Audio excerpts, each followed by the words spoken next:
മൂന്നാം നരേന്ദ്രമോദി സർക്കാരിൽ കേരളത്തിന് അർഹമായിട്ടുള്ള പരിഗണന ലഭിച്ചു എന്നുള്ളതാണ് ഇന്നലത്തെ കേരളത്തിനെ സംബന്ധിച്ചിടത്തോളം ശ്രീ സുരേഷ് ഗോപിയും അതുപോലെ ശ്രീ ജോർജ് കുര്യനും മന്ത്രിമാരായി സത്യപ്രതിജ്ഞയോടുകൂടി കേരളത്തിലെ ജനങ്ങൾക്ക് ഒരുപാട് പ്രയോജനം ഉണ്ടാവുന്ന ഒരു കാര്യത്തിലേക്കാണ് വന്നിരിക്കുന്നത്.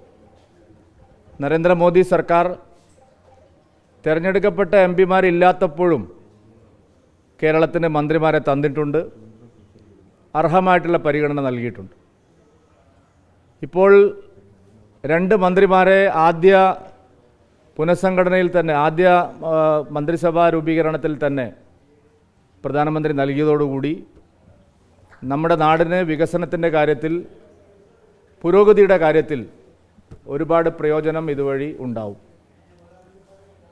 കേരളത്തെ സംബന്ധിച്ചിടത്തോളം ഭാരതീയ ജനതാ പാർട്ടിയുടെ ജനപിന്തുണ വലിയ തോതിൽ വർദ്ധിച്ചു വരുന്നു എന്നുള്ള കാര്യം തീർച്ചയായിട്ടും വലിയൊരു രാഷ്ട്രീയ മാറ്റത്തിനും അതുവഴി കേരളത്തിൻ്റെ പുരോഗതിക്കും കാരണമാവും എന്നുള്ളതിൻ്റെ സൂചന കൂടിയാണിത്.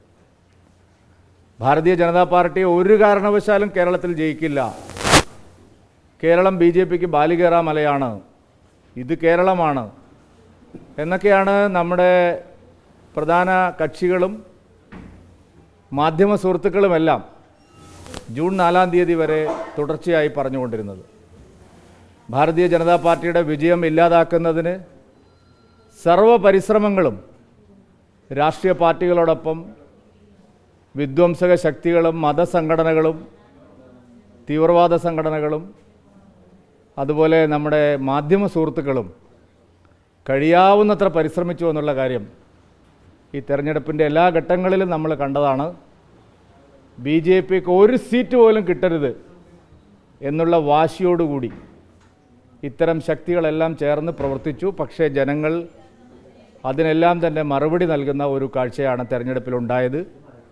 ജനങ്ങൾ ഒരു 3-ാം ബദലിന് വേണ്ടി ആത്മാർത്ഥമായി പരിശ്രമിച്ചു എന്നുള്ള വിലയിരുത്തലാണ് ഈ തെരഞ്ഞെടുപ്പിൻ്റെ ഫലം പുറത്തു വന്നപ്പോൾ ഉണ്ടായിരിക്കുന്നത്. ഇനി LDFും UDFും ചേർന്നുള്ള കളികൾ മാത്രം കേരള ജനത അംഗീകരിക്കാൻ പോകുന്നില്ല.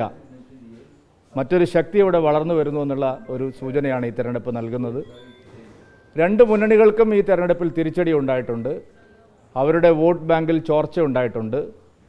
പ്രധാനമായിട്ടും ഭരണകക്ഷിയായിട്ടുള്ള LDFിനകത്ത് വലിയ തോതിൽ ചോർച്ചയാണ് ഈ തെരഞ്ഞെടുപ്പിൽ വോട്ടിലുണ്ടായിരിക്കുന്നത്. പല മണ്ഡലങ്ങളിലും CPMൻ്റെ അടിത്തറ തകരുന്നത് അവർക്ക് നിസ്സഹായരായി നോക്കി നിൽക്കാൻ മാത്രമേ കഴിഞ്ഞിട്ടുള്ളൂ. പാർട്ടി ഗ്രാമങ്ങളിൽ പോലും ആ വോട്ടുകൾ പോയിരിക്കുന്നത് BJPയിലേക്കാണ്.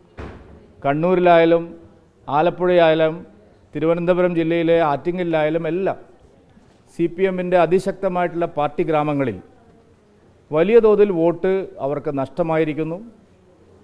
പിണറായി വിജയൻ്റെയും കുടുംബത്തിൻ്റെയും അഴിമതി ഈ തെരഞ്ഞെടുപ്പിലെ അവരുടെ തിരിച്ചടിക്ക് വളരെ പ്രധാനപ്പെട്ട ഒരു ഘടകമായി മാറി.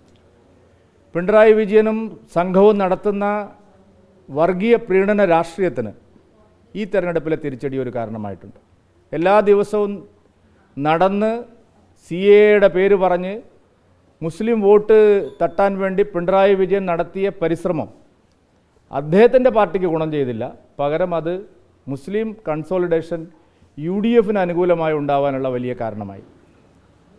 എന്നാൽ അതിനെതിരായിട്ട് വലിയൊരു വിഭാഗം ആൾക്കാർ ആ പാർട്ടിക്കകത്ത് ചിന്തിക്കുന്നു എന്നുള്ളതാണ് ഈ തെരഞ്ഞെടുപ്പിൻ്റെ ഏറ്റവും പ്രധാനപ്പെട്ട സവിശേഷത. പിണറായി വിജയനും കുടുംബത്തിനും എതിരായിട്ടുള്ള അഴിമതി ആരോപണങ്ങൾ, LDF നടത്തിക്കൊണ്ടിരിക്കുന്ന മുസ്ലിം പ്രീണന രാഷ്ട്രീയം, ഇതാണ് ആ മുന്നണിക്കുള്ള തിരിച്ചടിക്കുള്ള പ്രധാനപ്പെട്ട 2 ഘടകങ്ങൾ. ഇത് രണ്ടും ഞങ്ങൾ തെരഞ്ഞെടുപ്പ് കാലത്ത് ചൂണ്ടിക്കാണിച്ചതാണ്.